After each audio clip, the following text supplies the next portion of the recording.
ನಮಸ್ತೆ friends. So ಇವತ್ತು ನಾವು ಮಾತಾಡೋಣ ಹೆಲ್ತ್ ಅನ್ನೋದ್ರ ವಿಚಾರವಾಗಿ. ಹೆಲ್ತ್ ಅಂದ್ರೆ ಏನು?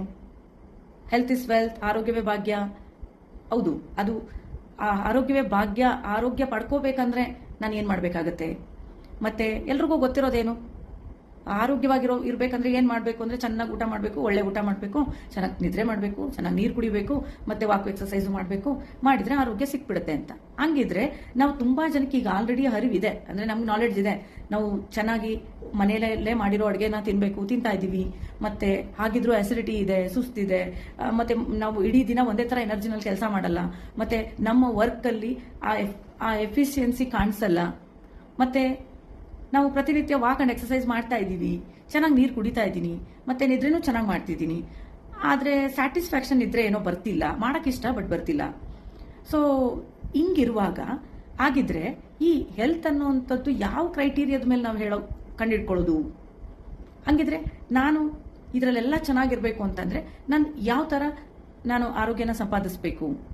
ಸೊ ನಮ್ಗೆಲ್ರಿಗೂ ಗೊತ್ತಿದೆ, ಈವನ್ ಗ್ಲೋಬಲ್ ನ್ಯೂಟ್ರಿಷನ್ ಫಿಲಾಸಫಿನೂ ಹೇಳುತ್ತೆ 80% ನ್ಯೂಟ್ರಿಷನ್, ಇನ್ನು 20% ಹೆಲ್ದಿ ಆಕ್ಟಿವ್ ಲೈಫ್ ಸ್ಟೈಲ್ ಅಂತ. ಅಂದ್ರೆ ಇಷ್ಟೇ ಸಾಮಾನ್ಯ ಭಾಷೆನಲ್ಲಿ ಹೇಳೋದಾದ್ರೆ, ಸೊ 80% ನಾವು ತಿನ್ನೋದು ಕುಡಿಯೋದ್ರ ಮೇಲೆ, ಮತ್ತೆ 20% ನಮ್ಮ ಕಾಲಲ್ಲಿ ಅಂದ್ರೆ ನಮ್ಮ ನಡಿಗೆ ಮೇಲೆ ಡಿಪೆಂಡ್ ಆಗಿದೆ ಈ ಹೆಲ್ತ್ ಅನ್ನೋದು. ಅಂದ್ರೆ 100% ಹೆಲ್ದಿ ಆಗಿರ್ಬೇಕಂದ್ರೆ ನಾವು 80% ತಿನ್ನೋ ಆಹಾರ ಮತ್ತೆ 20% ನಾವು ಹೇಗೆಲ್ಲ ಬದುಕ್ತಾ ಇದೀವಿ ಅನ್ನೋದನ್ನ ಚೆಕ್ ಮಾಡ್ಕೊಂಡಾಗ ನಮಗೆ ಹೆಲ್ತ್ ಎಷ್ಟು ಪರ್ಸೆಂಟೇಜ್ ಅಲ್ಲಿ ನನ್ನ ಲೈಫಲ್ಲಿ ಇದೆ ಅಂತ ನಾವು ಕಂಡಿಡ್ಕೋಬಹುದು.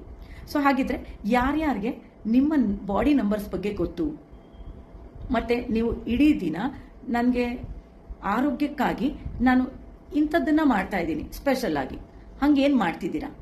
ಯಾಕೆಂದ್ರೆ ಏನೂ ಮಾಡಲಿಲ್ಲ ಅಂದ್ರೆ ಈಗ ಹೆಂಗಿದೀವೋ ಹಂಗೆ ಇರ್ತೀವಿ, ಮತ್ತೆ ಲೈಫ್ ಹೆಂಗೆ ನಡೀತಾ ಇದೆಯೋ ಹಂಗೆ ನಡೆಯುತ್ತೆ, ಅಥವಾ ಇನ್ನೂ ವರ್ಸ್ಟ್ ಆಗ್ಬೋದು.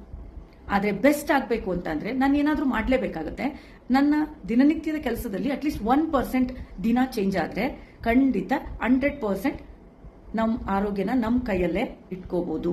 ಇದಕ್ಕೆ ತುಂಬಾ ಮುಖ್ಯವಾಗಿ ನಮ್ಮ ಜೊತೆ ಒಂದು ಹೆಲ್ದಿ ಗ್ರೂಪ್ ಇರಬೇಕಾಗತ್ತೆ. ಹಾಗೆ ಪಾಸಿಟಿವ್ ಮೈಂಡ್ ಸೆಟ್ ಇರಬೇಕು ಆ ಗ್ರೂಪಲ್ಲಿ. ಹಾಗೆ ತುಂಬಾ ಇನ್ಸ್ಪೈರ್ ಮಾಡ್ತಿರ್ಬೇಕು, ಮತ್ತೆ ಇನ್ಫಾರ್ಮೇಶನ್ ಇರಬೇಕು.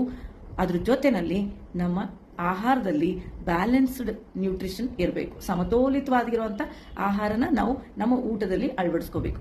ಫ್ರೆಂಡ್ಸ್, ಹಾಗಿದ್ರೆ ಅಷ್ಟು ತಿಂದನೂ ಹೇಳ್ತಿದ್ದೀನಲ್ಲ, ಏನಿದು ಬ್ಯಾಲೆನ್ಸ್ ನ್ಯೂಟ್ರಿಷನ್ ಅಂದ್ರೆ, ಹೇಗೆ ಅದನ್ನ ಕಂಡಿಡ್ಕೊಳ್ಳೋದು ಅಂತ ಗೊತ್ತಾಗ್ಬೇಕಾ? ಆಗಿದ್ರೆ ನನಗೆ ಬ್ಯಾಲೆನ್ಸ್ ನ್ಯೂಟ್ರಿಷನ್ ಅಂತ ಟೈಪ್ ಮಾಡಿ ಮೆಸೇಜ್ ಹಾಕಿ, ಮತ್ತೆ ನಾನು ನಿಮ್ಗೆ ಹಾಗಂದ್ರೆ ಏನು, ಹೇಗೆ ಅದನ್ನ ನಮ್ಮ ಜೀವನದಲ್ಲಿ ಅಳವಡಿಸ್ಕೊಳ್ಳೋದು, ಅದಕ್ಕೆ ಸಂಬಂಧಪಟ್ಟಂಗೆ ನಾನು ನಿಮ್ಗೆ ಕೋಚ್ ಮಾಡ್ತೀನಿ. So thank you.